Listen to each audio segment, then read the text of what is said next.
Hello, everyone, and welcome back to the 16 millimeter film crew. I'm Cindy. And I'm Dale. This week, we are watching Hamnet, or we watched Hamnet, directed by Chloe Zhao. William Shakespeare and his wife Agnes celebrate the birth of their son Hamnet. However, when tragedy strikes and Hamnet dies at a young age, it inspires Shakespeare to write his timeless masterpiece, Hamlet. So this movie stars Jesse Buckley and Paul Mescal alongside Emily Watson, Joe Alwyn, and Noah Jupe. So what were your thoughts about this movie? I was really I thought because I had heard the association of Hamnet and Hamlet being the same thing, so I thought it was gonna be Hamlet. Just like we saw a couple years ago with Denzel Washington doing Macbeth, much in the same fashion. And then when the movie started, I thought this was gonna be like Tristan and Isolde, Romeo and Juliet, that kind of thing. Star-crossed lovers, because his family wasn't approving of her like mother being like a witch or whatever, or one of them a spiritualist person. Um, but yeah, this is the story doesn't really focus on William as much. It focused more on Agnes, aka Anne, and her experience with interacting with his family, and also the issues of motherhood when your significant other is detached from you.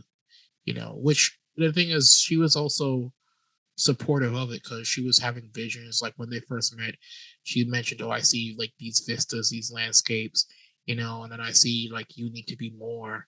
You're trapped by your father and stuff like that." She was for it, but that initial like romantic feeling of them being in love just like fell by the wayside as he came more absent. Yeah, I thought it was really um moving. I know it's based on a book, and so the writer of the book also like helped write the screenplay. Mm-hmm. And I the only thing I heard about this movie, honestly, was that like you're gonna cry and like you're gonna cry. It was like one of those movies where it's like you're gonna cry, whatever. So I went into it knowing that it was probably gonna be very emotional, but I like that it isn't that focused on William Shakespeare, and neither is the book. It really is, I guess, about their family union. They kept calling her Agnes, and I was like, who is this woman? Because from my understanding of William Shakespeare, he was married to a woman named Anne, like Anne Hathaway. Like that was the whole joke that like there was already another Anne Hathaway and she was married to, William Shakespeare. But apparently in this, they call her Agnes. So I was actually confused from like the majority of this movie because I was like, so when does he marry the woman Anne? Like, did she come in at any point? And it's Where's like, his no, wife? it's the same person. And I was like, oh, okay, I guess that makes sense. Um, but I like that she was like a very like witchy, like woman of the forest type girly, and that she was like, I don't care about all of these societal rules. Like, I'm gonna do my own thing, and like that's what attracts or her to him, or him to her. Him to Yeah, her, yeah. him to her. Yeah, and that they build this like really sweet family. Like all the kids are just so adorable, and like everyone is like very much together and like loves each other and stuff. I thought that was really sweet, but it is showing like that him as an artist, William Shakespeare, is like very frustrated by the limitations of like what he can do in his community, and that he wants more. And I think that it is kind of contrasted between him and Agnes's brother, who's played by Joe Alwyn, where he's like very satisfied, like doing the work that like men are supposed to do in this type of society. I guess it was like, oh God, was it the 16th century, something like that? Yeah. 15th, 16th century England. So I don't know. It was very interesting kind of seeing that dynamic and how like even though they are domestic, they have maybe slightly more modern kinds of ways of looking at life a little bit and how they wanted to do things differently than like the rest of their family and the rest of their community. I thought that was really interesting because I think it kind of modernizes. I don't know. I think when you think of Shakespeare, you kind of just think of him in his life or in that time as very old. Mm. But I like that those things of them being kind of unconventional people within their society, like is very modern. Like they were very bohemian Yeah. for their time, which is pretty cool. And actually helps me relate to the characters more. Um, I will say that like her motherhood, like Agnes's motherhood, is put front and center, but I don't think that it like. I think it was an interesting way of doing it, where it's not like all she is a mom. Yeah. Like I feel like they were very intelligent about like how to kind of, I guess, crack open a woman and this time where it's like, yes, being a mother is a huge part of her life. And like she loves her kids very much. It's a huge part of who she is. But like it's also about her marriage and like her being a sexual person and her being like a person who is like very attuned to nature and in tune to like doing things in a very organic way. And so it's like I like that they showed like the multifaceted, Yeah. I was just about to say that. yeah, you know, full picture of like who this one was. Yeah. Jessie Buckley, one of my favorite actresses ever. I think she is phenomenal in everything that she does. Honestly, I haven't seen her give a bad performance ever. None. This is probably one of her best performances, I think. And there's a reason why she's getting so much attention right now. And fairly so, because I think she was amazing in this movie. But also so was the rest of the cast. Like Paul was amazing. Again, have not seen that man give a bad performance ever. But also like all the supporting cast I thought was like really strong. Even Emily Watson, out like of nowhere, just being the queen that she is. Like I think her character for me was very interesting because she is like the stoic, like she's the mother-in-law, like she's like taking care of the kids, like she has a very level-headed and kind of grounded understanding of this world and like what a woman's position in this world is. And yet, yeah, very traditional woman. And yet, like as the story unfolds and like especially when the tragedy happens, like you see like the humanness of her and how she's able to like give that piece of herself up at that moment when it is needed. Like she's not cold or a hard person. Like she knows that she understands the loss of a child because she has also dealt with it in her own life. So it's like that was so fascinating. I don't know why it like got me, but I was just like, I liked it because it's showing again how multidimensional women are. Like you, and even I think sometimes we might have certain outlooks and stereotypes against certain women and compare women all the time. But I do feel like when you really look at them, when you really zoom in, like there is a lot of there. And often like what's bringing us together is the pain that we've shared just in our own experiences through generations, which is also what the movie I think kind of explores as well, this kind of generational differences between family members and like people in society, especially women in society, between like Emily's character, Jesse's character, and like her kids, like especially the oldest and like it's the youngest daughter. So it's like it's interesting to see that dynamic kind of at play. But yeah, to be honest, I love this movie. I thought it was fantastic. Like I like honestly, I think some things were a little, especially that last part of it when we're watching the play of Hamlet. Sorry, God, that's gonna confuse me this entire time. I think that like that was pretty long because you literally are watching the play. Like it's not really, they're not really cutting away or doing other stuff with it. I think that was a little long, but like other than that, this movie was great. Yeah. Like I actually don't really have many notes on this. Yeah, I wish. I mean, I like seeing the beginning stages of their relationship and how it expands, and how William becomes William, and you mentioned something like the his mother being the stoic, typical traditional mother of that time period, and part of today, contrasted against both Agnes and her stepmother, I guess, Joan, to a degree. How Joan is even not as, she's somewhat strict, but not as as straight laced as Mary.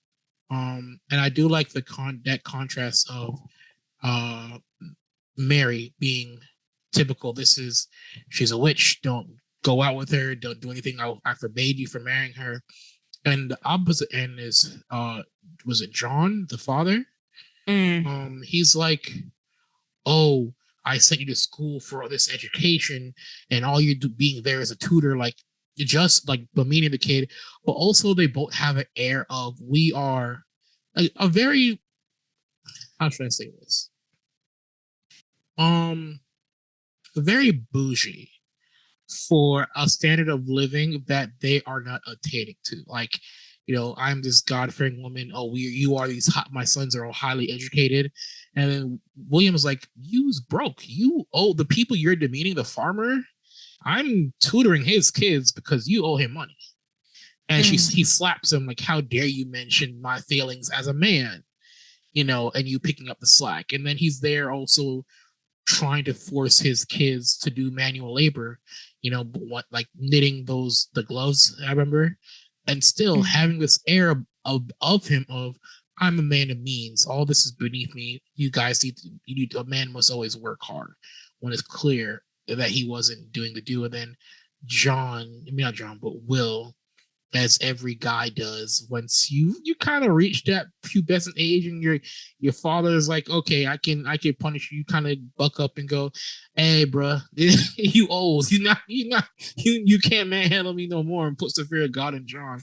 Yeah, and it is a drastic contrast, both Agnes's parenting style and her womanhood with both those mothers and John's. Will is like, I'm an artist, I'm a free spirit, but I also understand that I can't put burdens onto other people and then act as though I'm better. Although near the end of the movie, when stuff starts to go down, he's trying to cope with death and stuff by spending money and lavishing on opulence. But that's also, once again, him trying to cope with a loss. Yeah. And I think that is more like true to life, where it's like once he does start to see success, that's when like his life kind of falls apart. Like it is interesting how those two things sometimes go together, where it's like one thing will be up, but the other thing very down. Everything falls by the wayside. Yeah. And I guess speaking of the tragedy of their lives when they lose their son, Hamlet, played by Jacoby Jupe. Honestly, maybe one of the best child performances I've seen in years. He was excellent. Are you talking about Jacoby Noah playing him in the play, or the actual child? Noah is who plays Hamlet in the play, but his younger brother is also in this movie, and he is playing Hamlet. Yeah. So the little blonde boy, who is their child, like his performance is like, before even the death scene, I think all of his stuff was like so like tender and sweet and just so full of emotion. I don't even know how you get there when you're so young. Like, I don't even know how, like, what are you even tapping into? You know what I'm saying? Like to express that kind of, I don't know. Because there was a scene where William is leaving, like he's going to go to London to, try to get jobs, like trying to like start his career and whatever. And he's like saying goodbye to everyone. He's saying goodbye to all the kids, and he says goodbye to Hamlet, and like Hamlet like does not want him to go. Like he's like, please stay. And just all of that, oh my God, like all of that emotion from him, and the like that's like tenderness that he has with Paul. But like, and I also think that Paul's like really good with working with kids. I don't know what that is, but like every time he's like working with a child, like, I don't know, great performances like from both ends. But it was just so emotional. And like once he goes to London, like I think I'm trying to remember because I watched the movie a while ago. I think he maybe comes back home and everything's fine before the death, or I'm not really sure like the timeline of that. But he returns. Before he leaves, I think the last interaction is he reminds Hamnet to be wary of his father. And essentially, he's getting "you're the man of the house" speech. Be wary of my father. And he's like, why? And he's kind of explaining to him, they're gonna treat your sister different because of your mother. They want you to be the traditional X, Y, and Z. And then the bubonic plague happens, and he comes back. Yeah. Okay. Yeah. That's what happens. And also, be the man. Like he is a child. Let him be a child. Actually, like stop that. But I just that moment was like so heartfelt. That almost made me cry before even the death scene happened. But I think when the death scene does happen and the interaction that he has with his sister, where he's like, I'll take it from you, like it's okay. That honestly almost broke me. Yeah. Like before Jessie comes in and does her thing and does the guttural like scream of like deep pain. But like before even that, like that scene with him and his sister, that honestly really almost got me. I was like, it's just so it's such like a child thing to do where you're just like, oh, it's okay. I'll just get sick and you'll be fine. Yeah. Like not even thinking about like what that would mean or like how that would like play out for the rest of your family. Just it was just like, I don't know, just one of those moments. And like, I don't think you can even like recapture those moments. I wonder how it was on set when they were actually filming that entire sequence. I'm not really sure.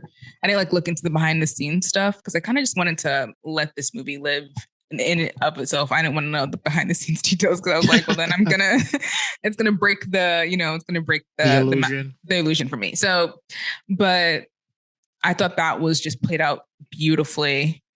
And Chloe Zhao is such an interesting director as well, because I feel like the only thing I've seen it for, well, actually, I did see The Eternals, unfortunately. But in terms of like a good film, was Nomadland. Yeah. And that was very natural. Like it didn't like the scenery of like where they were at kind of, to me, was more of like what captured my attention, because it was just like shooting people in their natural environment versus like this where you have to make intentional choices about like how you want to frame up people, even though I'm sure she did in Nomadland as well. But like it felt much more intentional. It didn't feel like much more of a movie, not just like almost sort of documentary style like. So, but I think her choices in terms of like how she shot it and like which moment she chose to linger on and stuff, like I thought that was really great. Like I feel like this was such a well directed film, and as well as being a beautifully performed film. But yeah, that the scene, and when Jessie comes and like she's trying to save her child and like everyone's like, he's gone, girl. Like, and that was, but it wasn't like the scream for me. It was the moment right after when she kind of like is still, and it's like that silent pain. Yeah. And it's also like registering the fact that he is gone and like there isn't anything you can do about it. And it's almost like a sudden like understanding of death kind of thing. I don't know. It was very like whatever she was able to transmit on her face. Like it was honestly amazing. Like I was just like, wow.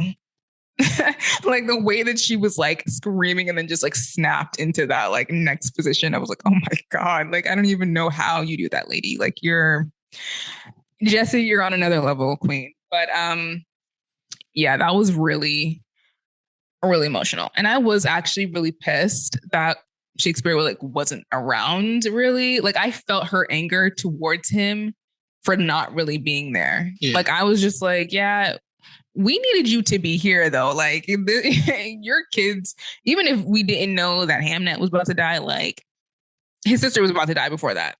Like we needed you actually in this house. And she says that like it actually ends up breaking down their relationship because it's like, you're out here trying to fulfill your dreams and like great, but you also have this whole family. Like you committed to this. You wanted to get married. Like you wanted to.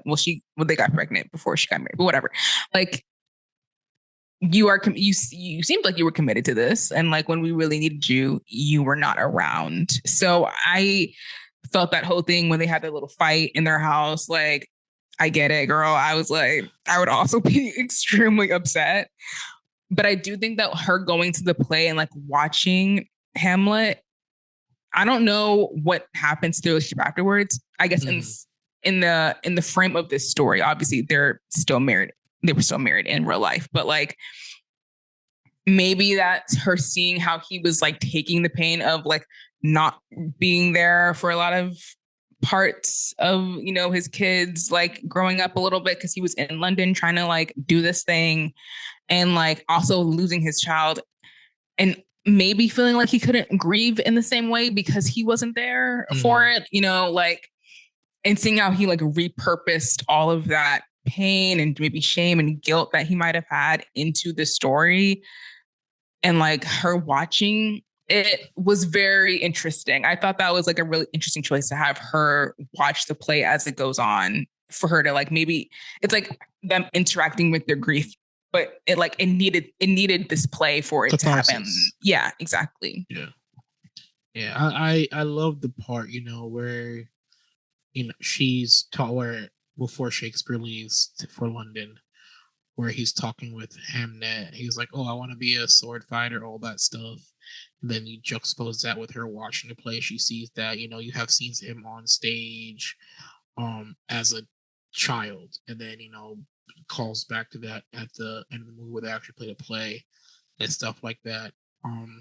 Yeah, I like this is a really well directed, written movie full of callbacks and stuff from other stuff. She like Agnes even says, he'll be great, when she reads his future as well. That kind of thing. He's gonna flourish, he's gonna grow.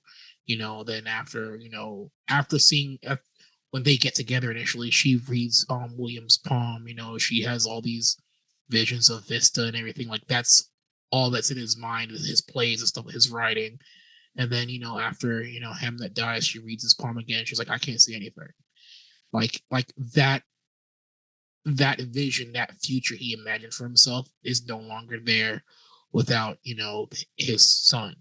And I love the fact that how the death plays out, where I think it was Judith who was a stillborn, Mm-hmm. and she kind of like wills her, back to life, and then she's the one who also catches the bubonic plague, and knowing who Agnes is as a lady of the woods in that time, she's kind of already thinking, and it calls back to the story with he gave her in the beginning with was it Orpheus and Idris, where basically she's herself is Orpheus bringing back Judith to life. And then now at this point, she turns around, kind of running into the house. I wasn't watching my daughter.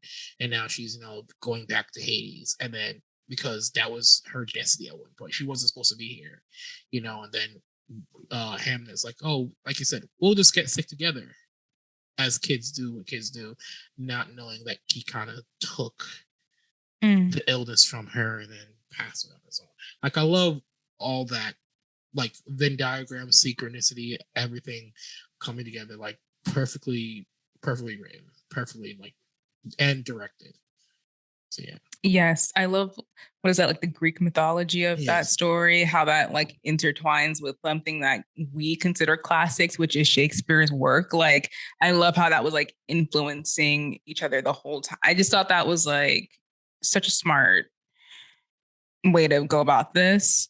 And like the mantra that they keep saying about like when they're making the medicines and stuff like that. I thought that was really cool when they kept like repeating it. Like it's a huge part of like, it's like what they can hold on to like in moments of stress or sadness and stuff. And I thought that was really sweet as well.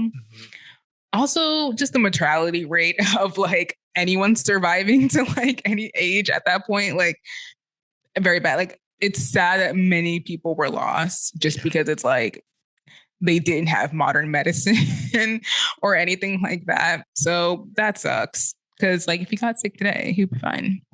Yeah, and that's the thing. Like you mentioned mortality. Like I love the fact that in casting they, Jesse and Paul are like mid-30s, showcasing, and to them, compared to Emily Watson. Emily Watson is a much older woman. But at that time period, people didn't live that long. So if you're in your 30s at that point, you're like middle age, not even middle age, you're near the bottom end. So, and the fact that if usually when we see anything referring Shakespeare or anything, he's usually older, you got the full beard, older man. I love the fact they once again, he's young, which would be time period, accurate. He's not going to be this old gray haired man or not even like, it's almost not which they skin and bones. So he wouldn't be as seasoned as age, he'd still be fairly young dealing with all this stuff. Yeah, I mean, and that's what I was kind of saying before. It's like we kind of think of the past as like, I don't know, black and white. Like everyone's just old and like, and everything's just old and like crusty and just like not anything that we could recognize today. And it's like, no, that's what I loved about the movie, is that it felt so alive. Yeah. Like everyone just felt like real people. They were out in nature. So it was like bright, and it was like, there was a joy in it. And there was like a lightness and like of the whole thing. It's just, it didn't feel like you were reading it from like a dusty book you found in the library somewhere. Like it actually felt real. And I think, and I'm pretty sure that that's how Shakespeare's works feels to people who still read it or who were inspired by it and then like, you know, decide to be writers themselves. Like, I think that there's like a thing in the past, which is kind of why I love history, because it's like, it's kind of like our lives are sort of repeating, like these themes don't, and they repeat constantly. Yeah, they're not relegated to a time period, like the stuff that we're still dealing with right now. And I think that the choice to focus the movie and the story on Agnes and not on Shakespeare, because I think we talk about great men all the time, but we often don't talk about the women in their lives who help make them great. Like, I think that, and it's not beating you over the head with it either. Like, that's just what the story is. And I feel like even, it seems like everyone was really there to support Jesse, especially Paul. Like, he's really good at like supporting the women who are like, who he's playing with in terms of like acting. And I feel like that really came through here, where you have like a woman directing it, women who are writing the screenplay, a woman who was starring in it. Like, that really, in a way that's not like knocking you over the head, like preaching down at you. I feel like it was a great way to just set up like, hey, let's not forget about like all of the women in the past. Because sometimes, oftentimes in history, like you're not getting those reports. Like you kind of have to just, you don't know what happens to any of these women, like who are just like there. They're just kind of like there. And it's like, okay, but we're not focusing on them because it's the men who are doing these great things. And even the fact that Queen Elizabeth was like the patron of Shakespeare, like she is the reason, like she really elevated his work and like gave him a platform to continue writing. Like, it is, I don't know, I love the female energy that is flowing through this whole story. It's just wonderful, because it's, I don't know, there's a lot of, especially last year, there was a lot of movies made by men that kind of got under my skin a little bit. Yeah. So it was just nice. This was just like a nice, refreshing palate cleanser, I would say. Yeah. Funny note, this is like the second movie where both Paul Mescal and Emily Watson have played mother and son. Yes, it's true. God's creatures. I was so happy when I saw her there. I was like, yay, we're getting everyone back together, like the crew. They're on screen, you know, family. And how everybody has their film husband and film wife, and their film son and mother. Yeah, it's true. And Jesse and Paul worked together. This is their second time working together. They did The Last Daughter together, even though I don't think they were in any scenes together, but they did that movie. Yeah. And I also think that also helps in familiarity, even if you're not in the same scenes, you're in the same crew together. So even if you weren't on set at the same time, you were in the same environment. So that once again, with those two, even though they were in the same movie, but they didn't really share that many scenes together, that does make your performances together, you know, easier to do. Like you can kind of tell when some actors, you know, they don't have a rapport with each other and they have to act on screen. It's like you can sometimes tell, but it's clear that their dynamic of, you know, at least being on the same crew, you know, they already had prior interaction and made it easy for them to work with and get those expressions and emotions out. Yeah, and they're also both Irish actors. So it's like they already knew each other. They were already like in these same spaces together. They're friends with the same exact people, like all of him and Josh O'Connor and Joe Alwyn, and all of them, they're all in the same little crew. So all of them are like very familiar with each other, even if they haven't worked together before. Like they're all friends in real life. So I think that definitely translate on screen. That's kind of like the best scenario. Like that's what you want, is like to be able to work with your friends who are also super talented. So that's a great deal all around, I would say. These Irish actors, man, like Hollywood, they're giving them a rose, Hollywood. They're doing it. Like they have been stepping up the last couple of years, and honestly, I'm here for it. I'm here for the Irish Renaissance. Like I'm living in it and I'm liking it. But yeah, overall, fantastic movie. Please watch it. I think it's great. It's like produced by Spielberg and Sam Mendes and like people like that. And it has, to me, it has like the Spielberg's like dust, fairy dust of like wonder and like children, and like it's giving very. It kind of reminded me of like his earlier films in some places. But yeah, it's just a great film, and I think all of the awards recognition and acknowledgement for the cast and like it's so well deserved because this is a beautiful film.